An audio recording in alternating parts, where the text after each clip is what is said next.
In this session, we will address the issue of review and monitoring. We are looking at review and monitoring in a more generic sense and not specifically with regard to strategy implementation. However, the aspects that are covered during this session can be applied to strategy review too. Our learning objectives in this session would be to understand the issue of defining control, understand performance standards, understand how performance is to be monitored, and how performance is to be improved. Now, these are being looked at in a generic sense, right? Not specifically with regard to strategy review. However, the issues that we handle in this session can be applied to strategy review. Let's look at the issue of control, right? Now, we need to understand that there are several different kinds of control. These different kinds of control apply across the board to different kinds of activities. It does not really matter what is the nature of the activity. The kind of control these kinds of control would apply to different activities at different points in time. For instance, look at budgetary control. Now, what is the essence of budgetary control?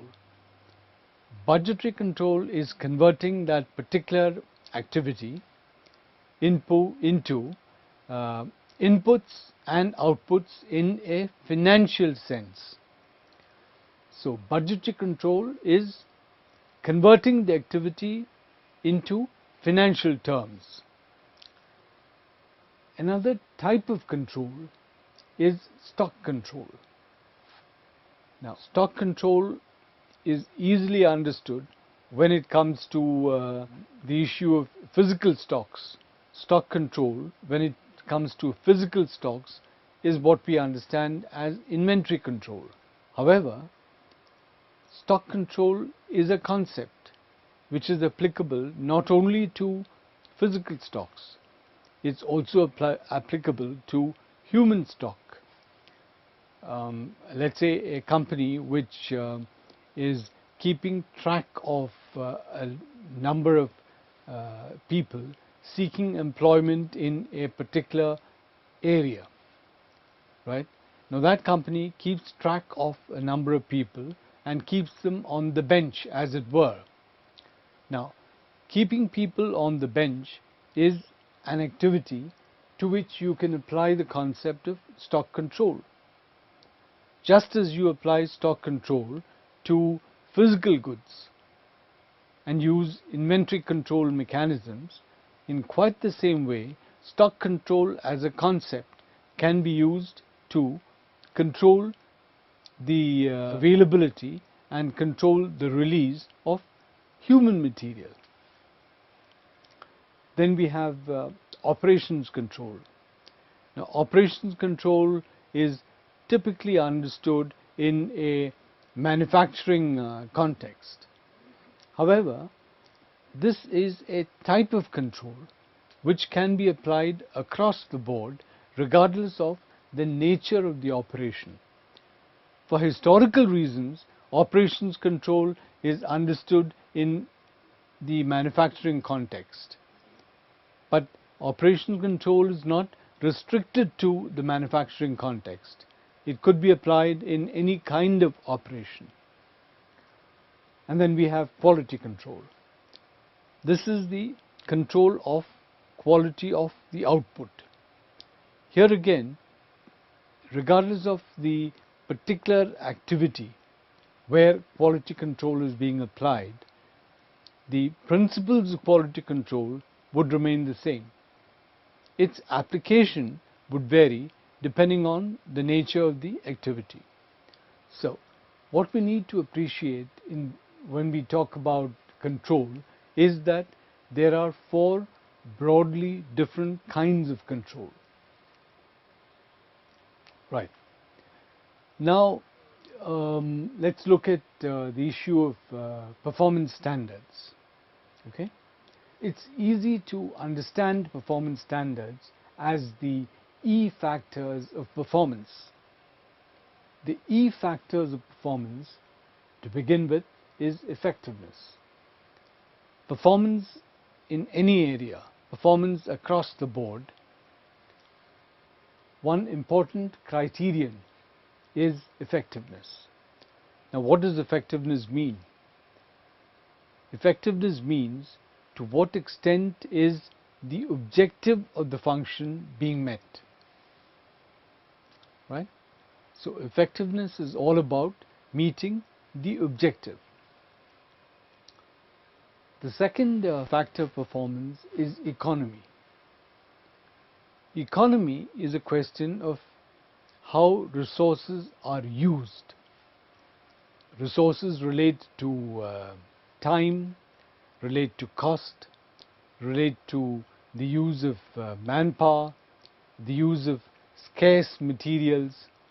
So resources are of various kinds, and the concept of economy applies to each kind of resource.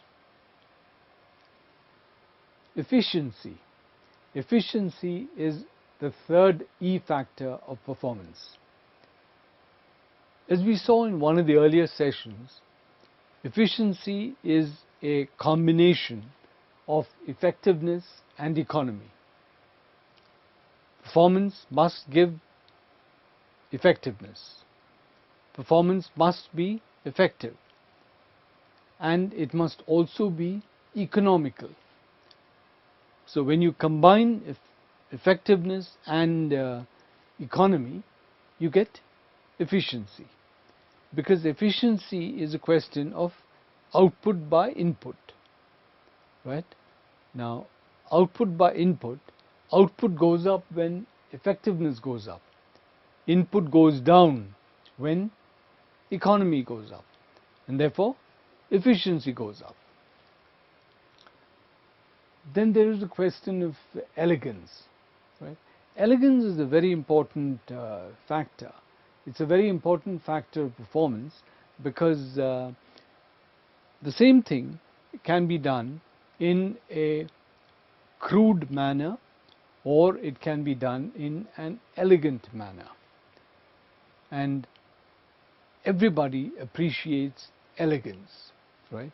It's a common human trait to appreciate elegance.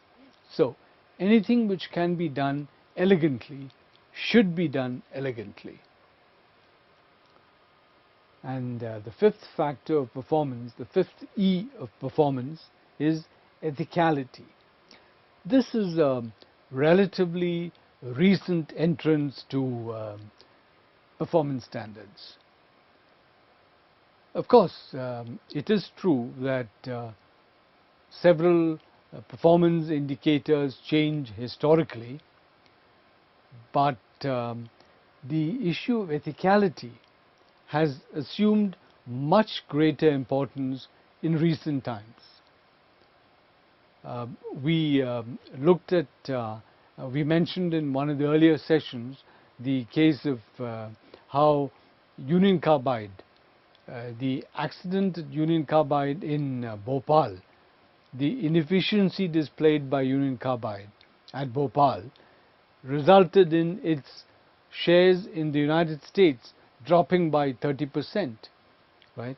This was really an issue of ethicality, not an issue of money. The shareholders in the US felt that the company's behavior at Bhopal was not ethical. So ethicality is a very important aspect of performance. One way of studying performance is the method study. Right? Now, method study is a generic term. It indicates a particular way in which the issue can be approached.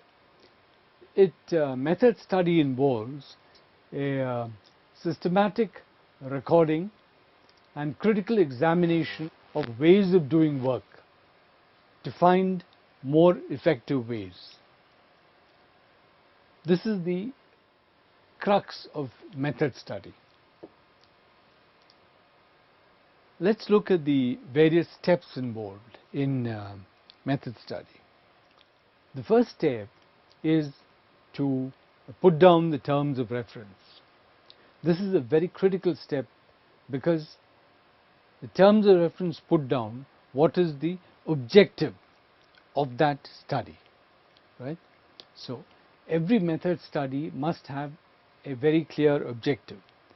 Are we talking of improving parameter 1, or are we talking of improving parameters 1, 2 and 3, right? Now this must be very clear. Therefore, step 1, terms of reference, is critical. Step 2 is investigate. Investigate the existing method, right? Investigate it thoroughly in all aspects. Step 3 is to record it. This is very important because very often the investigation which is done by one set of persons, unless it is adequately recorded, unless it is completely recorded, that investigation is not really available to others. In order that the investigation can be made available to others in its complete form, it's important that it should be recorded fully. Then there's a question of analyzing the information. You develop an alternative and install that alternative, right? So this is the broad approach which method study adopts.